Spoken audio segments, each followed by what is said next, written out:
Hello everyone and welcome to episode 3 of HaxBall Tactical Go Analysis. We're looking in Division 1 match day 6 match and let's see what went wrong for the red team here.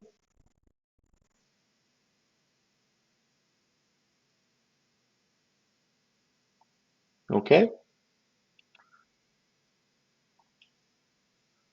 we're gonna start off first with throw in because I think most of the failure in defense here happens from the positioning of the throw in. So one thing I want you to note is the positioning of the attacking players here and also the positioning of the defending players. So if we follow the logic that I've been trying to teach you in the past two episodes, you already know that the main logic when you're defending essentially is to have a player attached here to this attacking player.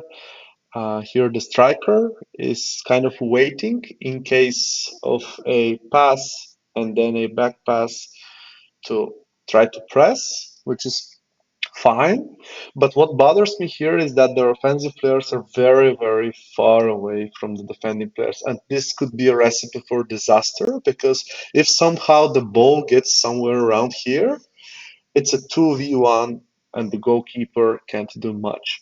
So what I would suggest here red team does to prevent that from happening is whenever they see that the offensive players are far away from them, maybe the better play would be to have that player get a little closer down here and maybe have the goalkeeper kind of like playing somewhere around here because there's not enough power for a strong cross to happen and for the ball to get behind the goalkeeper here. So he can actually play first with the ball before the number 28. And at the same time, having the DM position somewhere around here, maybe this position, would allow him to maneuver and help in that direction or help in that direction, depending on what happens after the throw-in is taken. And I understand that this might be a little bit uncomfortable for most goalkeepers, and I also this setup that I'm suggesting is also putting a lot of responsibility into the hands of the number 34 because if he gets somehow outplayed over here after the throw in, considering that the goalkeeper is taking a more offensive approach, it could be a disaster. But since this is Division 1, I'm assuming that coming here from that direction and we have essentially the striker here turned backwards towards the goal. So if the ball is here, it's very tough for him to actually turn around and shoot into the direction of the goal and score. So I'm assuming that the number 34 would be taking a good care of that player in case he takes the ball. And of course, once the throw in is taken, the whole situation changes. So I think that would be the setup for that team needs to take before this throw-in happens to be able to actually protect itself because as you see now and as you see when I resume the recording again, the the problem is mainly because the two players are too far away. We're playing it now. Okay, so this player is getting extra wide to throw in so it can receive.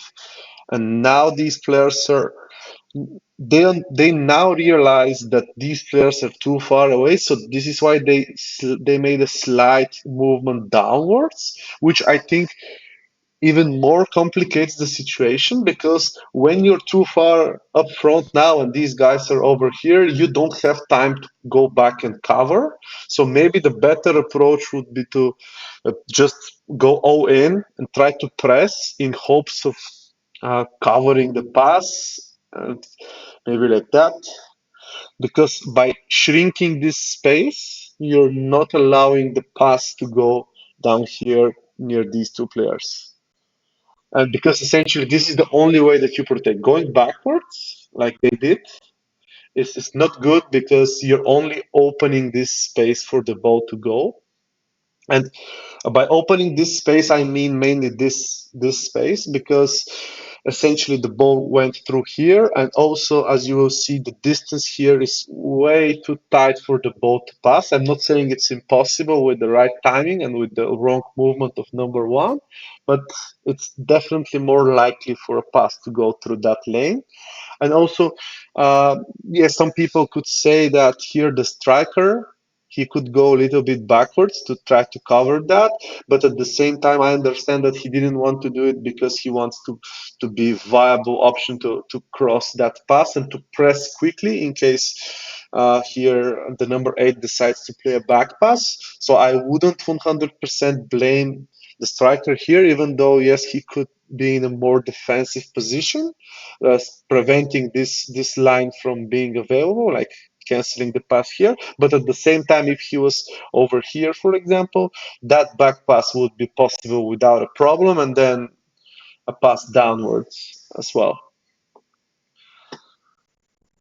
Okay, let's see what happens from now on, and is there something that can be done after this situation, this pause?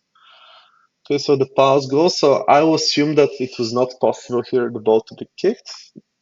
Maybe if he had a better reaction in terms of moving downwards, he could have been a little bit closer. I'm not going to speculate on that, whether if he was able to intercept the pass or no. But from here, uh, it's pretty much done because a quick pass down here to number 28 is essentially what happens, and it's very hard to stop. I would also like to go a little bit backwards here a few seconds just to note, okay, that's not a few seconds, that's a little bit too little. So let's say, okay, so over here, another thing that I would like to mention is again the goalkeeper's distance. So this positioning here of the goalkeeper essentially is saying, I want to protect that part of the goal, and you're essentially protecting it from that player only, which that player is out of the situation, and he's out of the situation seconds ago because he already made the pass. And as a goalkeeper, once you see that long pass crossing almost the whole situation here, passing through all the players, your number one priority should be to get as close as possible to that player. This player is irrelevant in the situation. This player is way too passive. You don't care about it. As a goalkeeper, you want to play as close as possible to the striker in situations when there is no alternative for the enemy team. When you know that the striker is the only player that can receive and the only player that is threatening your goal, you should try to play as close as possible. And of course, you need the confidence and the skill to be able to counterplay him in case he tries some trick or trying to lurk you into making a movement. But essentially, staying here is definitely not good. I definitely recommend pressing forward way before that ball is already here, because from here, if he makes the movement backwards to receive, opens the space, it gets wild and very tough to react to.